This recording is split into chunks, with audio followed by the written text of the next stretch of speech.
Hey guys, my name is Max, and today I'm going to be talking about Dunkirk and why the sound effects and sound usage in the film makes it tailored to the cinema. So firstly, I wanted to talk about the use of silence in the film, because this is one of the things I think is overlooked the most. Now, in the very first scene of Dunkirk, you can see there's a lot of men stood around before a gunshot is fired, jarring the audience, and this is a very shocking reveal, as the scene was so quiet and peaceful before this, and silence is almost not even felt throughout the rest of the film until we reach the ending when the main character is sat on the train at home and is safe finally. This works so well because it keeps you in the moment, it keeps you enclosed and encapsulated within this battle and this skirmish to try and escape the shores of Dunkirk for the entire film. You're not let out for a moment, there's no moment to breathe, as the sound keeps you locked in for the whole film right up until that last moment. Next is then the use of the calm before the storm, mainly relating to the ambience used within the movie. So when the main character has just run through the streets of Dunkirk and finally gets out onto the beach, there is the sudden sounds of the waves washing and the peaceful ambience of the Dunkirk beach. However, nothing feels peaceful about it when you look around, and it's the fact that the sound completely contrasts the mood that all the characters feel, makes it feel even more tragic, as you know that despite the fact everything appears so normal, when you just listen to it, your eyes are telling you something completely different for the subtext of what's to come. And it's the same with the boat scene. You don't necessarily get this with the air, as the air vehicles are always moving so fast and so loud, but with the boat scenes you also get this a lot, because no matter what action is taking place, you only really have the sound of the boat plodding along through, and it completely contrasts, and this back and forward contrast helps the film feel really grounded and gives a really deep insight into what the film was really like. There was no intense music, there was nothing, it just felt like a normal day and normal sounds up until the gunshots, and that made every single gunshot, which is the next most important sound effect, so much more powerful because it broke that feeling of normality. It almost felt like, besides the visuals, the audio just felt so very normal, and that's why everything that was so abnormal about the sound suddenly would shock the audience. And I think the initial gunshots, also the gunshots when they are trapped in the boat, really do stand out as moments of shock in the film. Next is the soundtrack and the ticking ambience that stays with the soundtrack for the whole film. They actually used a pocket watch to keep the ticking sound going, just to show that A, time is running out, but that B, they are constantly trapped in this, similarly to the sound of ambience and the fact that the sound of silence is not heard until the end of the film. It always keeps you going, it keeps you involved, and it makes you feel like you're following along with the characters, because you as an audience member cannot escape along with the sound, because that repetition of the ticking keeps you there. And even subtly in the soundtrack and score, this ticking is maintained to give you that feeling that no matter what they do, no matter how far they go, no matter how much they try, they just can't get out of this situation right up until the ticking is abruptly cut on that train. And that is what makes that jar to silence and peaceful ambience so much more impactful than it would be for most movies, as you haven't had that let up to breathe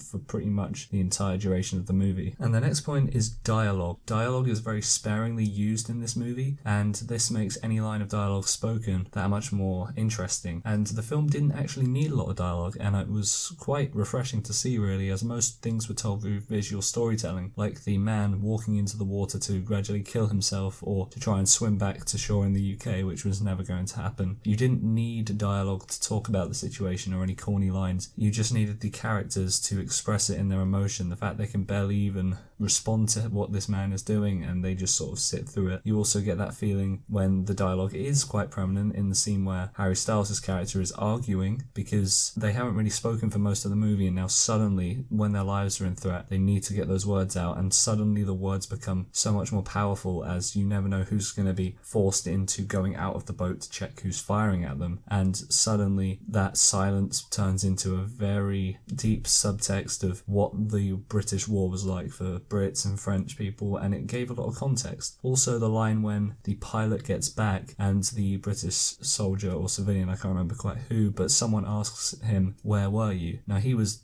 involved and very deeply fought in the battle, and he did quite a lot to help people get onto the boat, he kept watch, and he did quite a lot in the air when he was actually up there before his boat went down. Yet because because he survived, the British civilians and the Brits around him didn't really see it that way. And this gives quite a deep insight into the thoughts of Brits in that time period without even needing more than one single line of dialogue. So I thought the sparing use of dialogue was incredible within this movie, as it gave everything you needed to see without going overboard. And lastly, I wanted to talk about the sound of the German planes. This was probably the most intense sound effect of the whole movie, and this sort of goes with that calm before the storm feeling, because the sound is so subtle and so quiet at first, and it builds to be such a harrowing sound effect when they are overhead. This sound truly strikes fear into you for the first time when you hear it in the movie, because it's almost ear-bursting when you hear it in cinemas, and the sound roars, and it is an incredible sound to hear. It's very frightening, and the people on the beach really show that in contrast with the sound effect. And this is a great way to use sound for horror in films, because as the reaction is being seen, they are completely helpless as this sound gradually gets closer and closer and encapsulates the fear of the soldiers. So those are my opinions on the sound design of Dunkirk. I hope you enjoyed this video and found a new angle or new thought about the movie, as I love many parts, but I don't think the audio is discussed enough when people review the movie. So thank you for watching, and I will see you in the next video.